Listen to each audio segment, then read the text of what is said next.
So, Bob, you've been helping people discern callings for 2 decades now, both with your CCO ministry with college students and with the Reintegrate ministry with adults.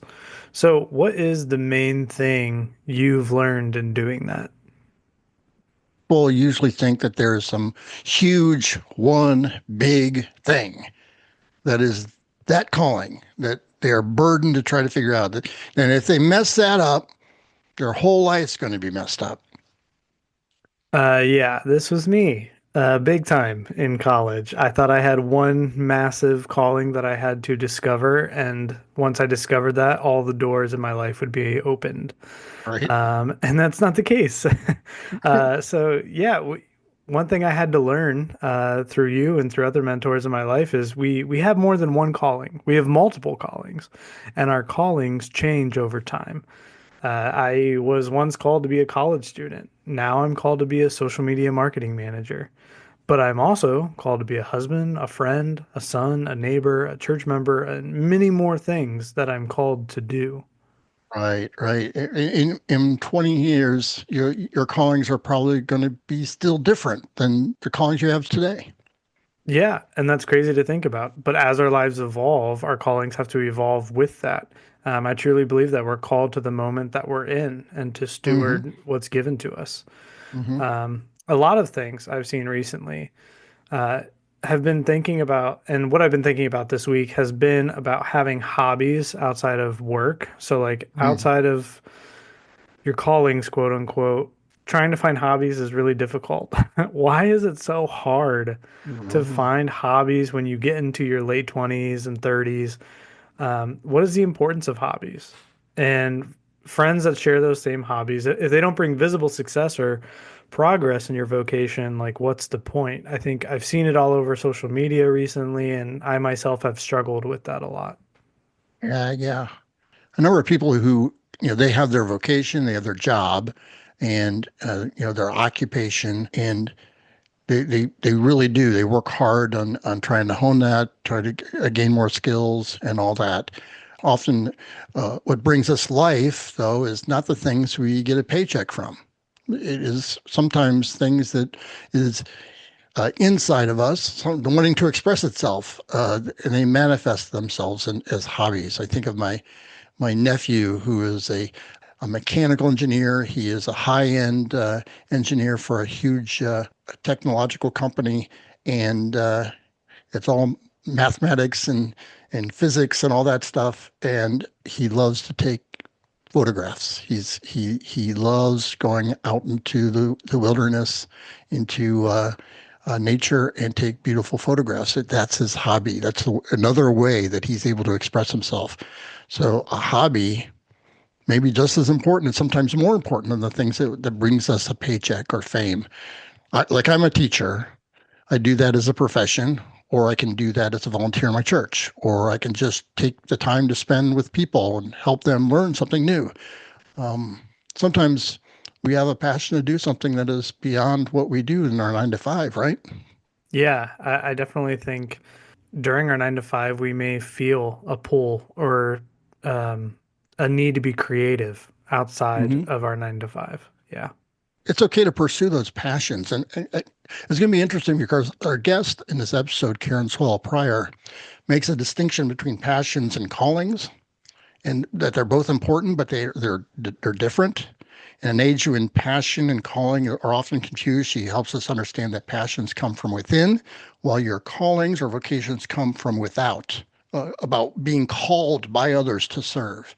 And that crucial distinction can help you understand how God can use both your passions and your work, and that they're both good, but they may have different purposes.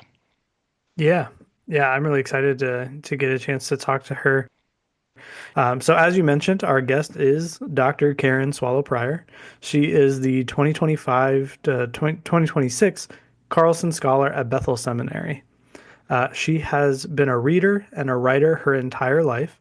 She earned her PhD in English from the State University of New York at Buffalo.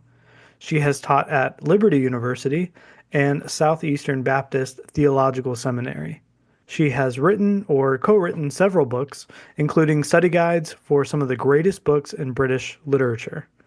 In her latest book titled You Have a Calling, Finding Your Vocation in the True, Good, and Beautiful, Dr. Pryor explores how passion and calling are often confused in ways that can mislead people seeking God's direction for their lives. Here's our interview with Dr. Karen Swallow Pryor.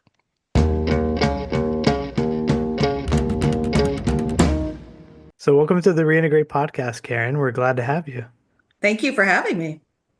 So, let's start with you telling us the story of your journey of learning how to understand this concept of calling or vocation. Hmm.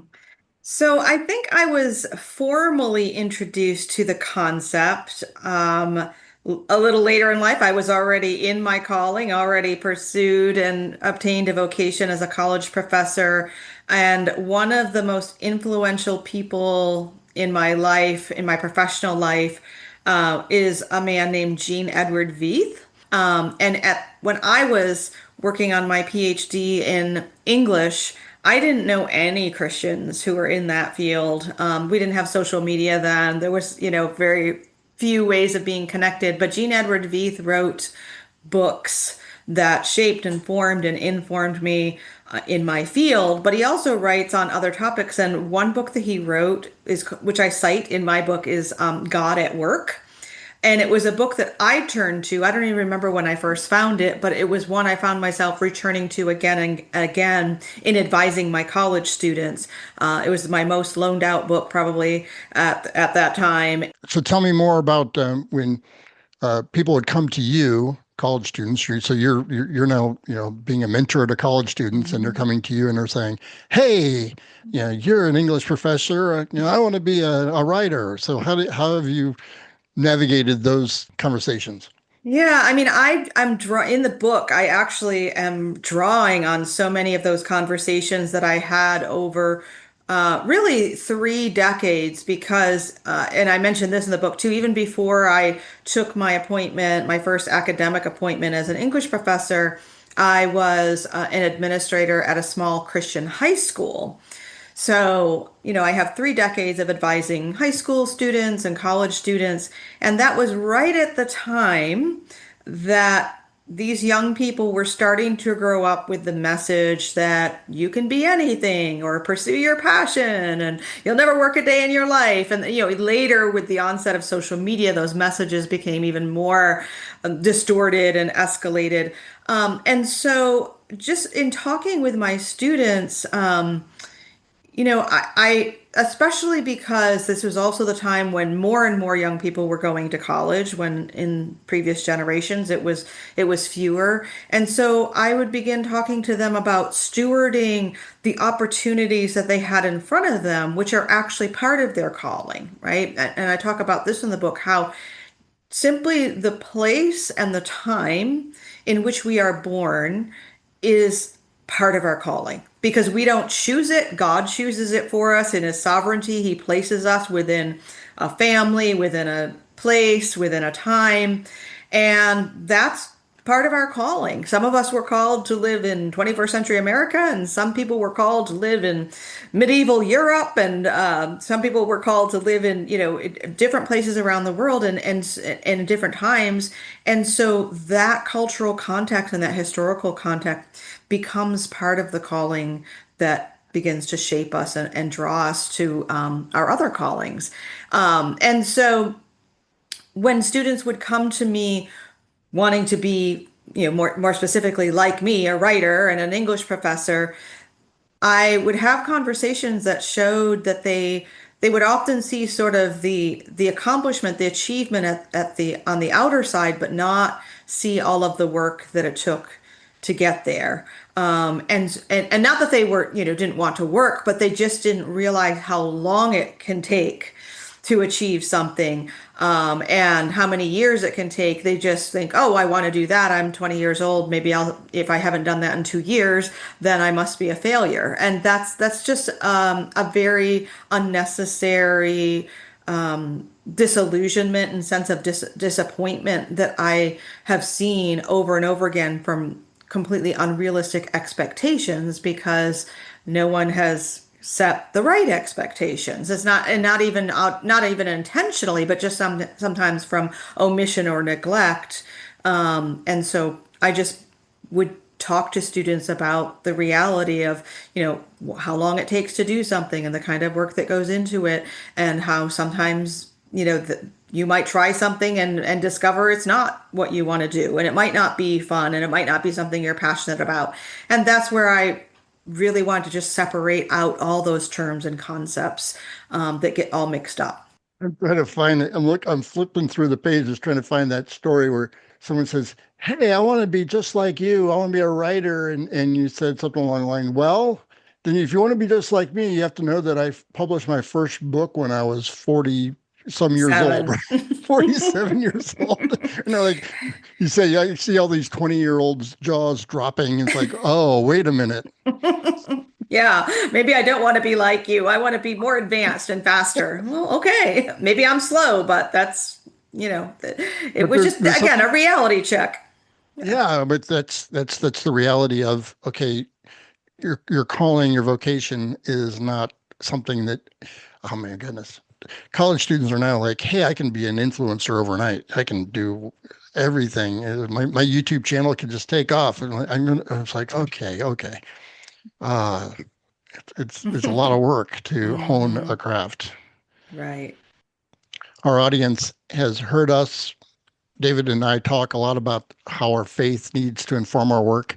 We want to reintegrate our lives so that all we do is participates in the mission of God in the world. And many of us spend a vast majority of our time at work. So, from your perspective, Karen, how can our work be a means by which we fulfill our callings? So this really goes back to the doctrine of vocation that I mentioned Jean Edward Veith introduced me to, and then other writers. And the Protestant reformers had such rich insights into this, the idea that God designed our callings to fulfill the purpose of serving our neighbors. And so that means that all the different kinds of work that we do is fulfilling a God ordained design for the world. I mean, he could have made the world in such a way that everything was already in place and we didn't have to do anything. Or he provided everything every day, like manna from heaven, but he designed it otherwise. And so just beginning with that understanding of what the purpose of any work is that we are serving our neighbors through our work, and that is how God designed it. I think that can change everything. And also to realize that there are all of these different aspects that come into play when we find and fulfill our calling. Sometimes it has to do with our talents and gifts, and sometimes it has to do with our passion. It always has to do with, again, those circumstances that I mentioned God sovereignly placed us in. But they don't always entirely overlap. Sometimes we don't get a job that fulfills our greatest passions, or sometimes we get a job that maybe we're not that good at it, but then we become good at it over time. Mm. We can still serve our neighbor through through work that is good, and through work that, obviously any work that is immoral or contradicts God's design is out of the question. But other than that, it's all before us and all an opportunity to serve our neighbor. This idea of, if you look it up, if you Google vocation, Christian vocation, a lot of websites will still be the priesthood, right? You need to look into the priesthood as your vocation. And so there's this mentality that dates back to before the Reformation, and the Catholic Church still embraces it, is the vocation is the priesthood or the pastorate or the missionary. Mhm. And the reformers were like, no, everybody is called to vocation. Everybody, Right. the priesthood of all believers, we all are actually the hands and feet of God to serve one another through our callings. I love how you said that it's a call, and therefore there's a caller. And what we're being usually called to do is we're being called into serving others. I love that. And I really thought it was important to emphasize how calling comes from outside of ourselves. Mm. And I know this podcast is mainly focused around work, but just to understand calling as being more than just work and that we have multiple callings. And one of the examples I've been thinking about a lot lately, and the book's already written and out there, but it became really, I had to really ponder the words that I wrote and think about how to apply them to my life because over the past year, I was called first to help care for my mother during her illness and then up until her death just about a year ago. And now I'm called to care for my elderly father, who is now a widower and in need of love and support. And those are callings that I wouldn't have chosen. I didn't want my mother to die. I don't want my father to be a widower. But I'm called to those places, and I would never not do what I'm called to do. And so those callings came from outside of myself. I didn't choose them, I didn't want them, but I don't want to do anything other than fulfill them now that I have them. When we talk about work and other callings that we might have, of course, there are callings that are connected to our skills and our education and our talents and our passions and our giftings, and that's wonderful, especially when we can do work that matches those. But again, the idea is that calling is not the thing that starts within us. It's something that comes from outside, and then we have to figure out with our passion, with our rightly ordered desires and loves, how to fulfill, or even whether to answer that call, because that's another decision to make, because we have to discern which callings are truly ours to embrace and which ones are, wrong numbers, Numbers. butt Or that dials.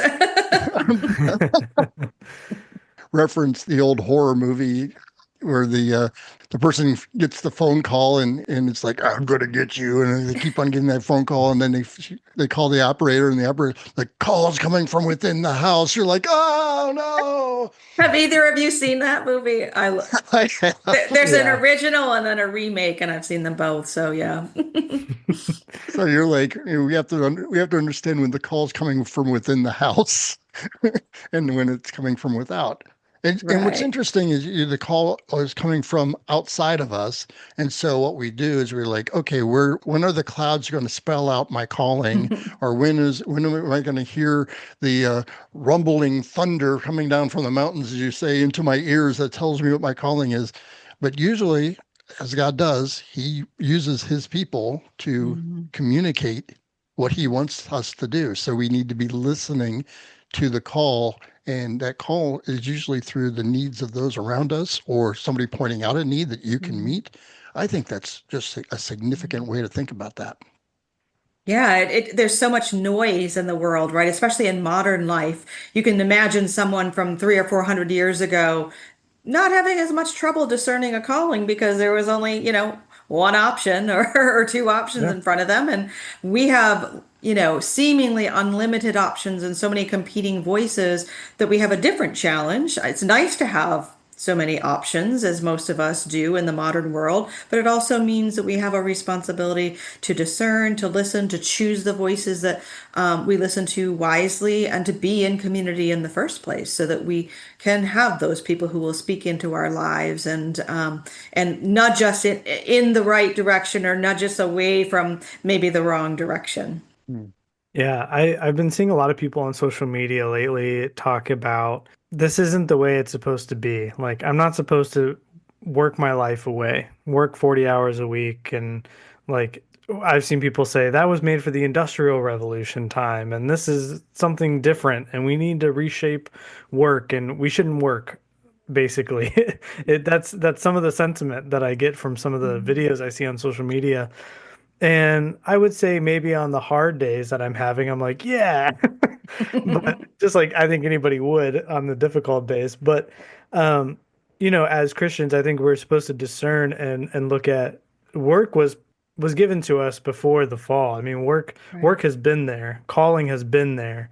Mhm. It's not this evil thing that we have to do to Right. make a paycheck.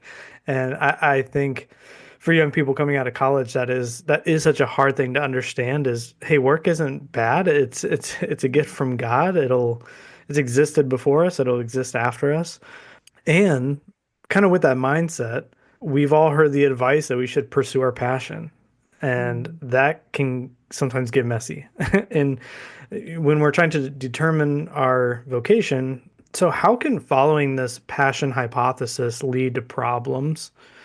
You make the distinction between calling and passion. So what's the difference there? Mhm. And why is it important to know that that they're there and that they're the roles in our lives, and not to conflate the two? Mm. That's such an important question because they have been conflated, I think, for, not forever, but especially in this, just for a couple of generations, or, a few decades. I guess that's like a couple of generations. But, so I said that calling comes from outside of ourselves, and passion is what's inside of us.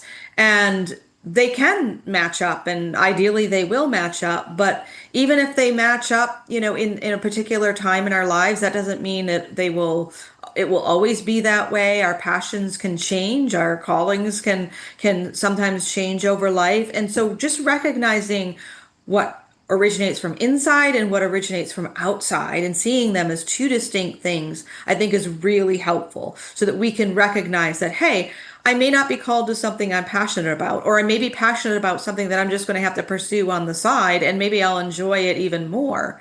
But I want to say some words of understanding and also a little bit of correction for the rest of us who really sent a lot of wrong messages, I think, to millennials and younger.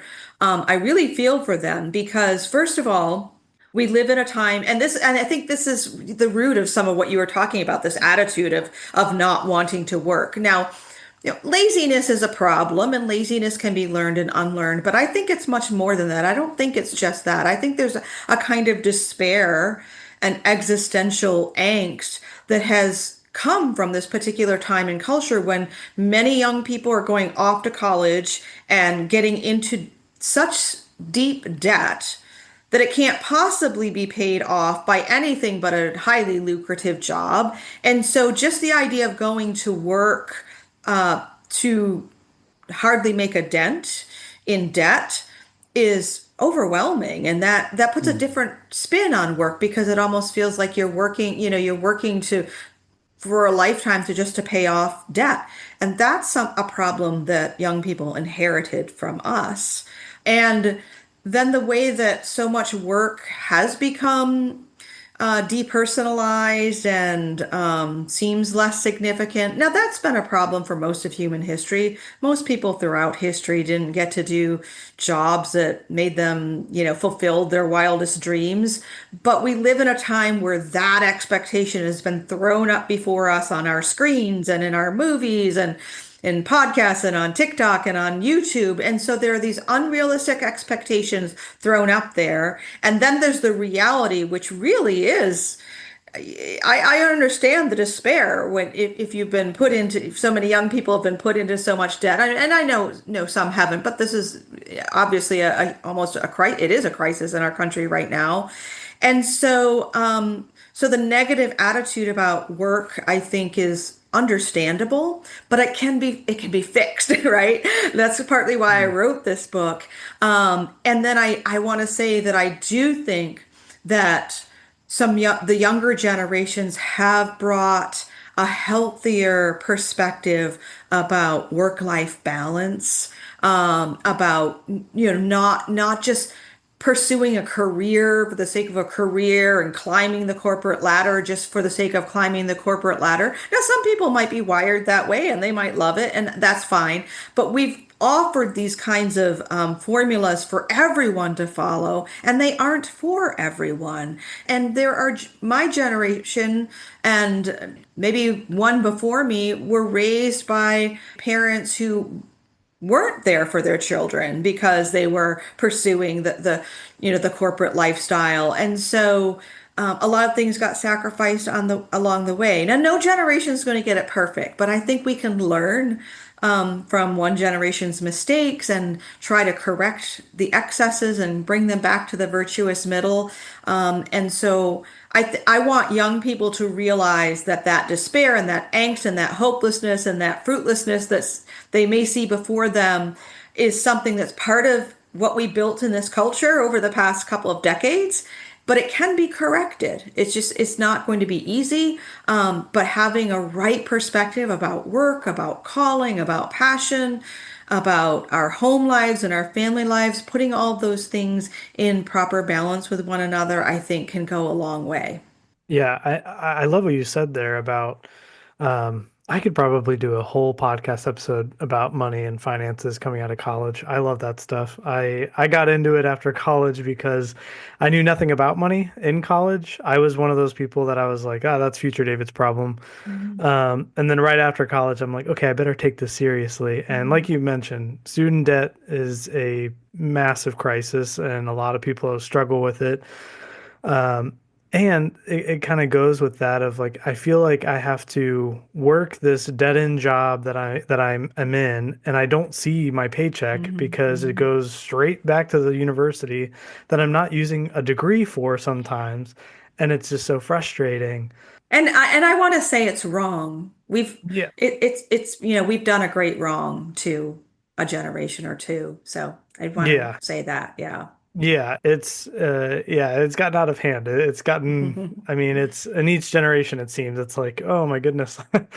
So coming out of college and looking at this, the one thing I had to learn early, and I still have to tell myself and remind myself, is sometimes the things that are important to do, whether it's finding your calling, taking care of your finances, whatever that might be, some of those things aren't like the biggest and the most fun and the sexiest things that you get to do in your life. Like some of it Right. is just putting $50 away in a bank account and not looking at it to build a savings, or Mm. um, making an extra payment on debt whenever you Mm. can. Like some of those things are not what we want to see, especially coming out of college when we think, oh, I thought I would get this. I Mm. thought I would be there, and I'm not. And so same thing with calling. It's like I thought I would be there, but I'm not. And so now this is frustrating when really moving in your career is a very slow, it can be a very slow and tedious process sometimes. And it's just something that I think is forgotten with younger people.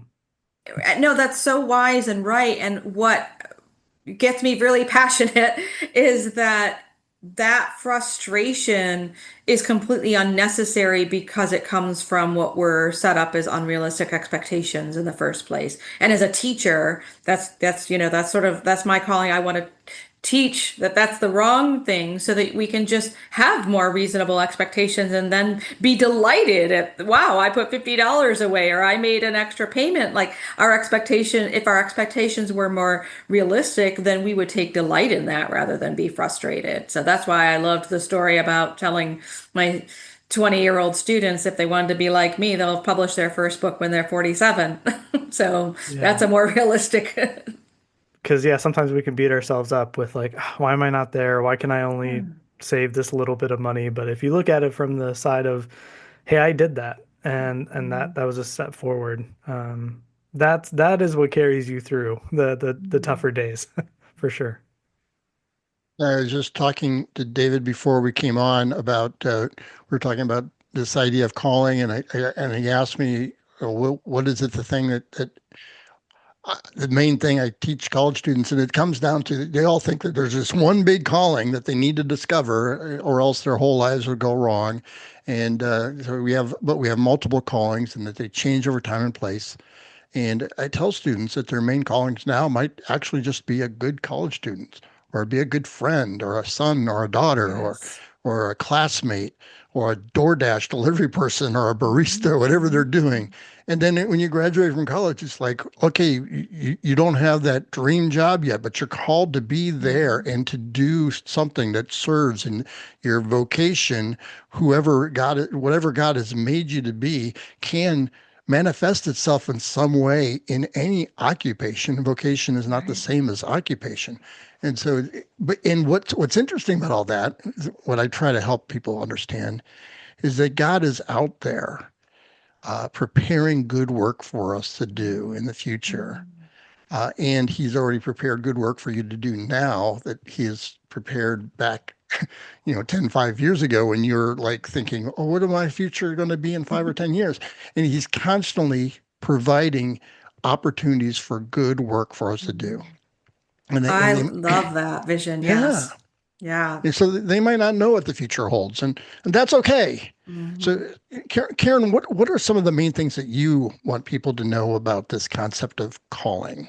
Well, again, just thinking about it is something that comes from outside of ourselves, which is different from the passions and the desires that we have inside of ourselves, and realizing they're different, and we'll try to match them as much as we can. That's important. Another you've already mentioned is that it's not one big magical calling that we either, get on the right train or we're stuck forever.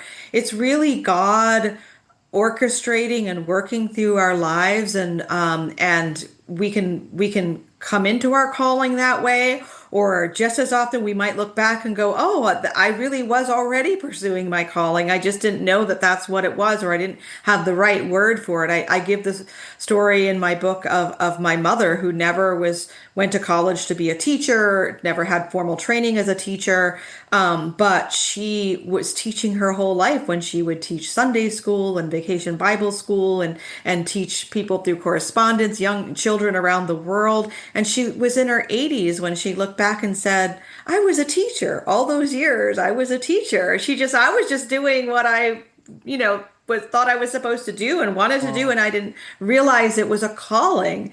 And so that's sometimes how it works. So there's no one formula, no one single calling, just multiple callings over the course of our lives.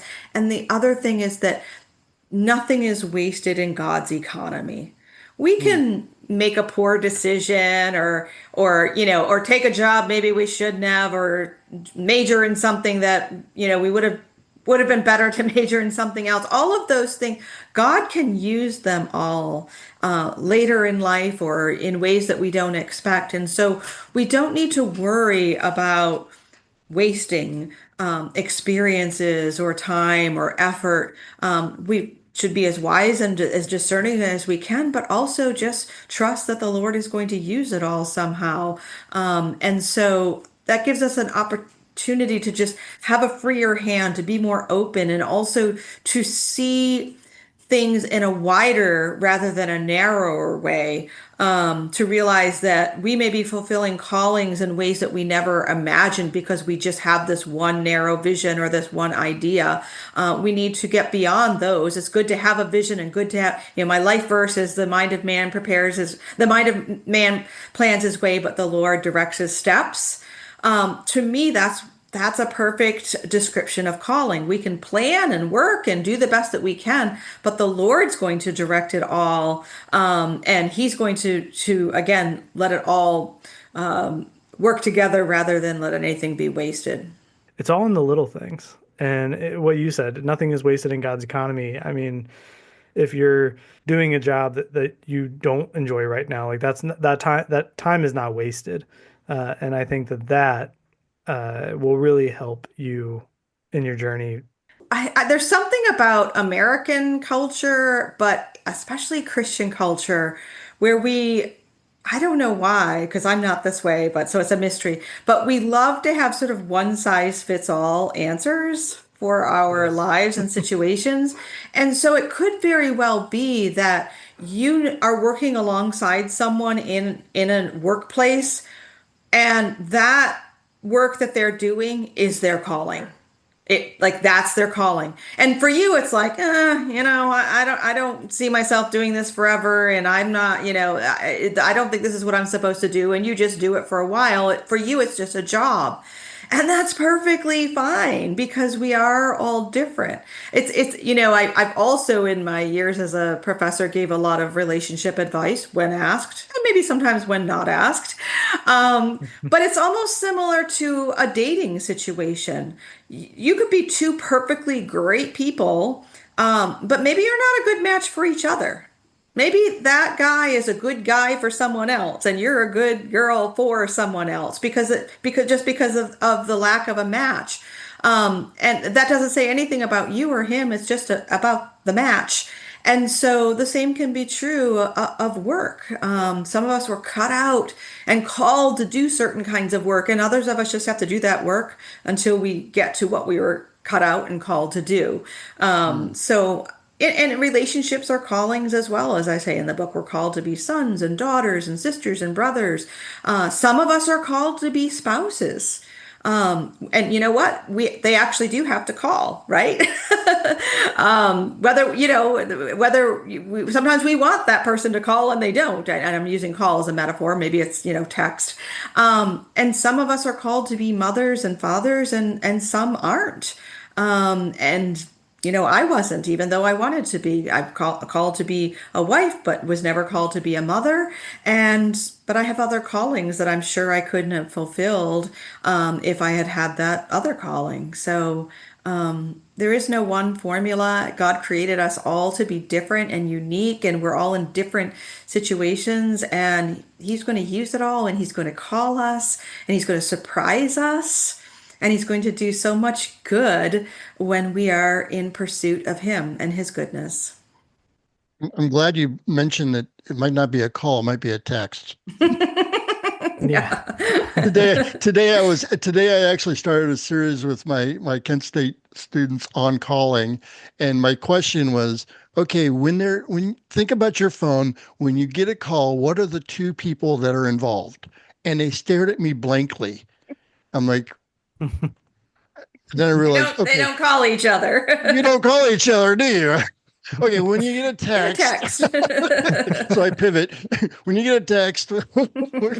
Okay, now we're talking. So there's my age is showing. I'm right there with you. So I think I've mentioned this in a previous episode of this podcast, but I mentioned just the thought of calling to set up an appointment. Still, sometimes I get jitters before I have to call. I do it, but I don't enjoy it all the time. Well, I will confess that it's not just age, it is the culture because I really dread Mhm. making phone calls now too, and I don't have the excuse of being of a different generation. I just have the excuse that I've become a texter as well, and so it's Mhm. interesting. Our Yeah. culture does sh change, and we get shaped by it. So, Karen, your advice in pursuing our callings is to look to find and to live into three transcendentals of life that you put in your book, truth, goodness, and beauty.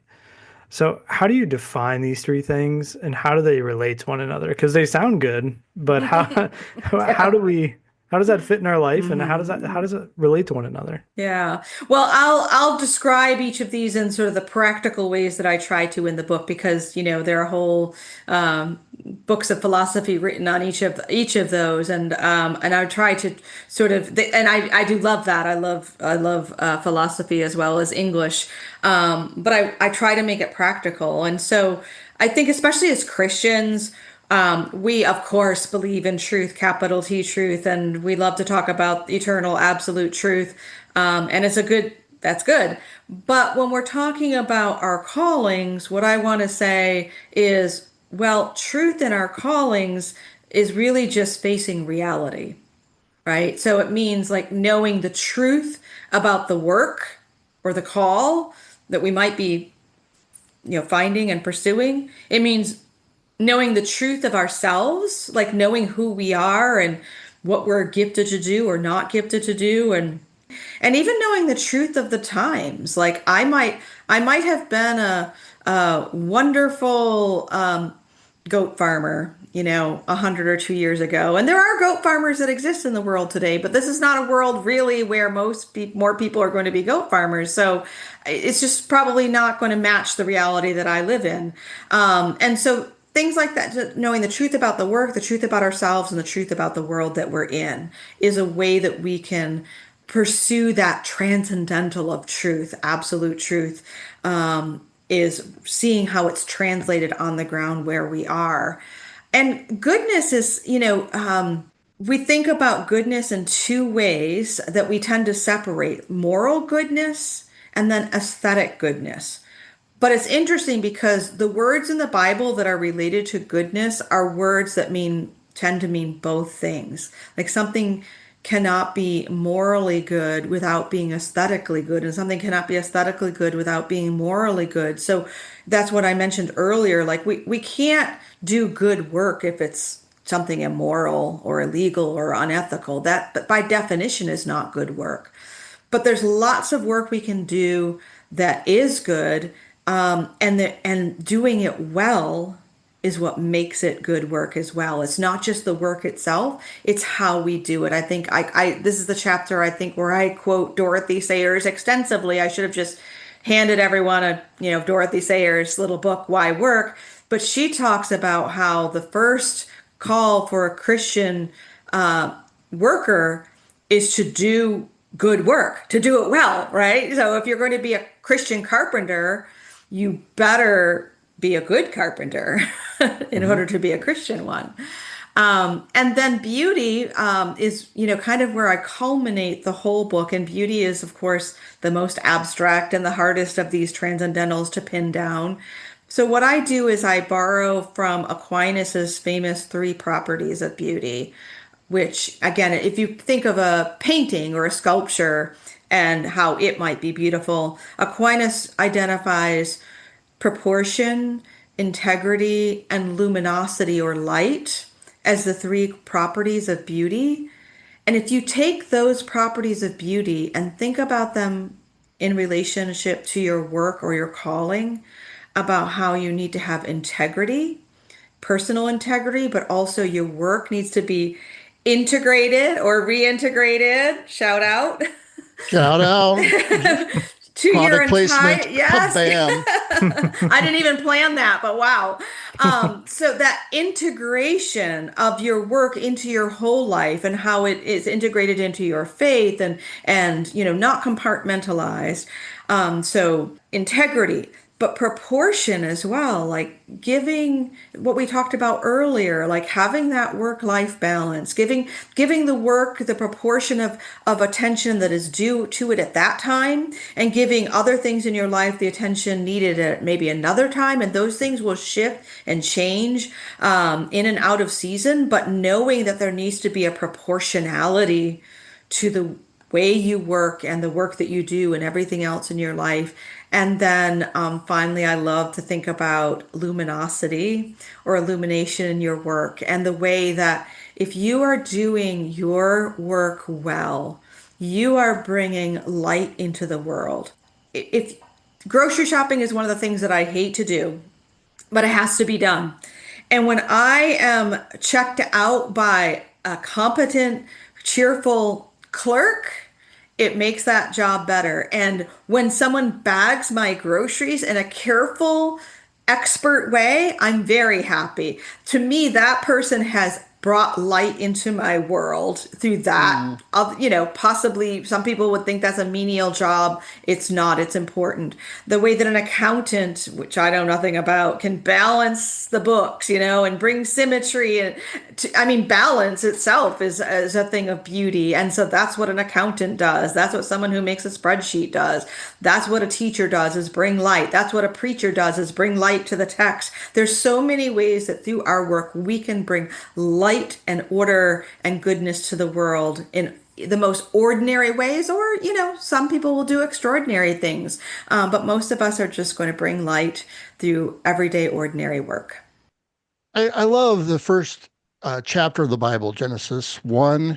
It starts out with, in the beginning, God created the heavens and the earth was formless and empty.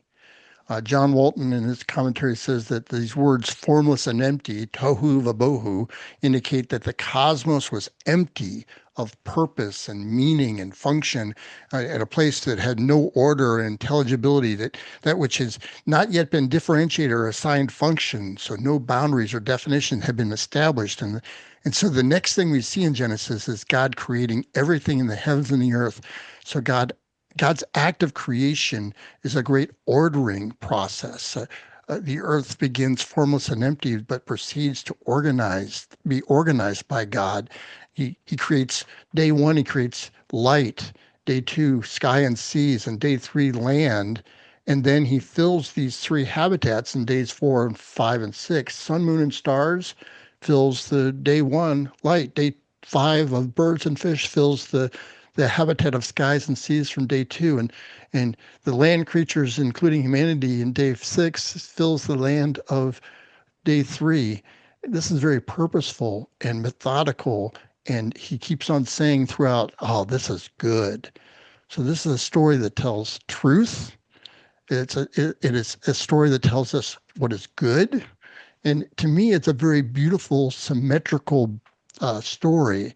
So the first thing we learn about God is that God creates order out of chaos, and then God makes humanity in God's image. So we are called to make order out of chaos. This is true. This is good. This is beautiful. What do you think? I don't think I could put it any better than that. I'm so moved by that description. I think that's exactly it. And if we know that and we look for being how we're reflecting God's image in our work in those ways that you just described, I mean that is purpose and meaning in our work and in our callings right there. True, the good, and the beautiful. Sometimes it's more truth, Hmm. but sometimes it's more beauty, sometimes more good. But these three things can't one can't live without Right. the other two. Isn't that interesting? Yeah, in our distorted and fallen sense of things, of course, we can see something as beautiful that's not beautiful, or we can neglect to see the beauty in something that is there. But that's why it's helpful to think about all three. If something is not true, then it's actually also not beautiful or good. And if it's not good, then it can't be beautiful. And we can recognize some more than the other, as you just suggested. But that's, I think, what helps us to recognize the others when we first see one. And Christians really do focus in a lot of truth and a lot on goodness, but we miss out on Mhm. the aesthetic part of life. It's like we're Mhm. so instrumental in everything that we do. Right, If it has instrumental value, then it has value. right. Just because it's beautiful doesn't mean, so what, right? It's like, oh my gosh, we're missing out on the goodness that God has given us in the beauty that's all around us, in the things we see or hear or taste or smell. Or I often think about, the world could be all in black and white. Food could all taste like one thing, but Hmm. it's none of that's true. It's like there's all this variety, and God has given us these things, and it's like, why do we take that for granted? This is the beauty of the life we live. Right, and again, that expansiveness, that abundance that is characteristic of God Himself is what we can look for as we try to find our callings and fulfill them. It's not a formula. It's not just one thing. It's not one size fits all, but it's a cornucopia of possibility and fruitfulness. And again, God bringing it all out, that fruit to bear, even if we kind of stumble along the way, as we will. That's inevitable, but he will use it all. Yeah, and thinking about this, the word beauty and how we tend to overlook things. We've talked a lot about work, which can be beautiful in its own sense, and like you said, in those small moments of bagging groceries, like you're making someone happier because you could have left a little more upset that it wasn't done correctly, but instead that can turn around somebody's day. Um, so with this sense of beauty. I was just reminded, Bob and I were talking at the top of the podcast about how I pay so much attention to my work, personally, vocation, and the effort that's needed to advance my career and and I've always struggled with how does hobbies fit into this equation? And as a young person, I feel like that's a really important question. Um, I think it has to do with the pursuit of truth, goodness, and beauty. But are hobbies an opportunity to pursue passions or callings or both? And how do we discover what our hobbies could be? Hmm.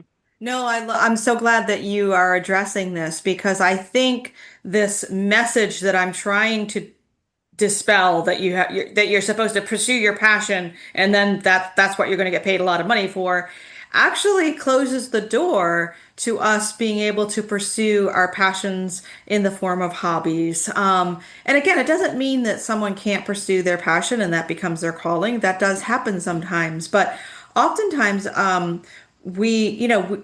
many people find more meaning and fulfillment and contentment in letting work be work and finishing that and then going home and pursuing their hobbies on the side, and just enjoying them, which is it can be a source of tremendous beauty and goodness and truth. And I think, again, going back to the work-life balance, I think we've forgotten about hobbies a little bit in our culture because the emphasis has been on the 60 or 80-hour work week, which, again, there may be people who are wired that way and that works for them. But if everyone is driven to that kind of unrealistic goal and expectation, then there is no room for hobbies and for enjoying life. And so, if you don't have a hobby that you've discovered over the course of your life because you haven't tried or you haven't had the opportunity to, that's one blessing of the digital age is that there's just so much opportunities for us to explore and learn new things. But I would say, some people have hobbies, some people have a lot of hobbies, some people are kind of boring. I think I'm a boring person. And I'm actually okay with that. People will ask me what I do in my spare time. I'm like, read. That's what I do in my professional time too, read. I enjoy running and I love my dogs and I have some flower gardens. But yeah, I'm a boring person and I'm okay with that. Reading is also my hobby. But again, going back to God's abundance, there's so many ways that we can enjoy His creation, steward our time and talents. And it's important also to think, since you brought this up, it's important to think about whether or not we want our hobbies, the things that we love to do, to become our jobs. Because I quoted one millennial in my book who actually gave up the job that she pursued and that she thought was her passion because she wanted to pursue her passion on the side. She decided that was what she really would wanted to do, is just make that fun.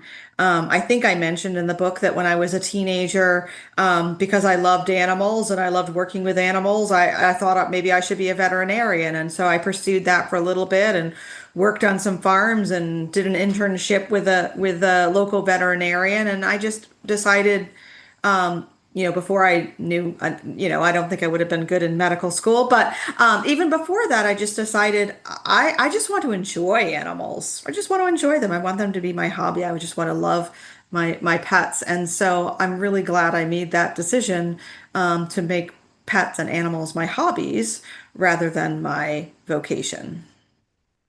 Yeah, I love that. And sometimes we don't have to be the best at them either. And I think we That's can get right. caught up in that mindset. When I was little, I loved basketball and I played basketball throughout school. And there were some physical limitations of me. I thought that I could go pro, but then I was like, I'm like 5'6". That's going to be hard. Um, but even though I enjoyed those things, I had to remind myself, hey, I don't have to be the best at it. I can just enjoy it for what it is. And you don't need Yeah. to monetize it, right? You can Yeah, just I don't enjoy need to it. make money off of this. Or another Hmm. thing I was getting into recently was photography, and I had this thought of like I need them to be the best edited photos, and I need to come up with the best captions for those photos. And then I had the thought, maybe this is just for you. Maybe just Hmm. take in that moment and enjoy it. You don't need to have it all over social media and, like you said, monetize it. I think that's so Mm, important in our mm, generation. mm, There are things that God has given us not to throw everywhere in the world, and he gives us those small moments of mm, reminding mm, us of who he is mm, and who we are, and those are the really powerful moments. mm. No, I love that. You've actually just helped me to understand something for myself a little bit better in what you just said. And that is because I do read a lot and I'm a publisher, a writer, and I get books from other authors and it's part of my work. But a lot of the reading I do the most, that I love the most, I don't want to share with anyone. Like sometimes I'll put up a book that I just read that I love because I want to share that book. But everyone will ask me, "Oh, I want a review," or "What did you think?" And I'm like, you know what? I just wanted to enjoy the book, and I don't want to write a review of it. I just wanted to, read it. So I don't post about most of the books that I read just for myself. And when I do post one because I think others will enjoy it. I'm just like, I'm not going to say any more about it. Just, I enjoyed it. Yeah. Yeah, you put more words to that for me to help me understand why that's good and that's okay. Yeah. Part of the enjoyment is the sharing of the glory of enjoying it, right? It's like, I enjoyed this book. You should read it too. I need a review. Well, no, I'm not talking. I'm going to do the work of reviewing this. I just wanted to share how awesome this book Yeah, was. yes. But people have come to expect more from me, but I've learned to draw boundaries and hopefully to do so ahead of time to stave off any unnecessary grief. So You do what you want to do, you love to do, and you just do it. It's like, I love to write, and I just write and write, write. And it's like, besides my Bible study, I haven't published a book. And the book I'm writing now may never get published, but I just love to write and write and write. I've been writing mm, for decades. And it's like, if I don't worry about how many subscribers to my Substack there are, it's like, I just will write. And if people want enjoy it, and it's awesome, but if nobody reads it, oh well, I don't care. I'm just writing so much because freedom in that. Yeah. there really is. There really is. Mhm. We appreciate you coming on. This was lovely. Thank you. It was lovely for us. I don't know how lovely it was for you. You had to put up No, with both of very. us. You were Yeah. both kind and generous and also, very, gave me some valuable insights for myself. So thank you. Likewise. I always tell Bob when we interview people and a lot of people have PhDs, and I'm like, oh no, like I barely got through college, Bob. I don't know how to talk to this person. No, so I always enjoy talking to our guests and definitely always learn something, and often take things that have been said and I think about it throughout the week, and I'm like, oh yeah. Very sharpening conversation.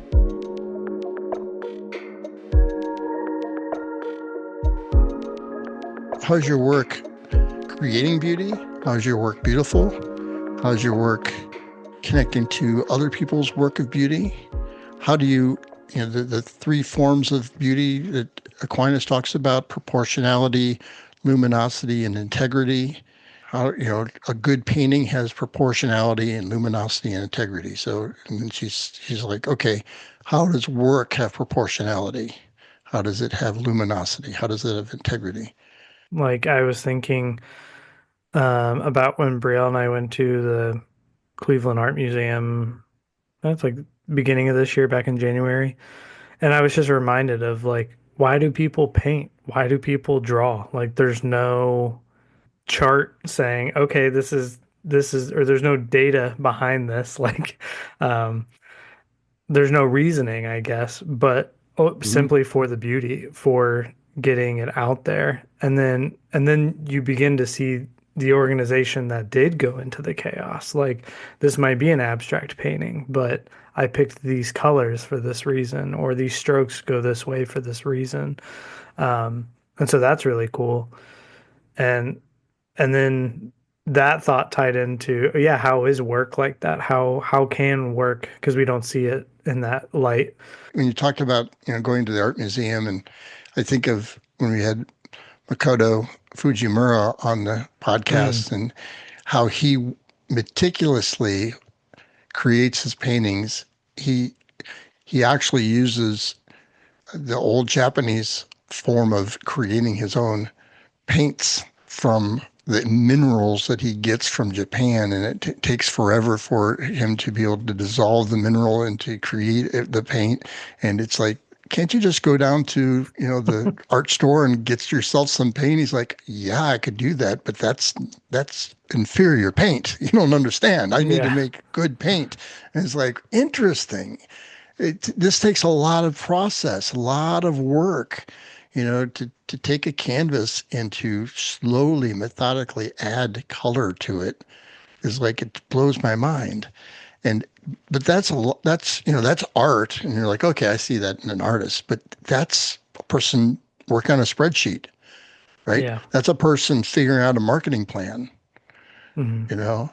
That's a person looking at a patient and saying, oh, what do I need to do to get this body healed?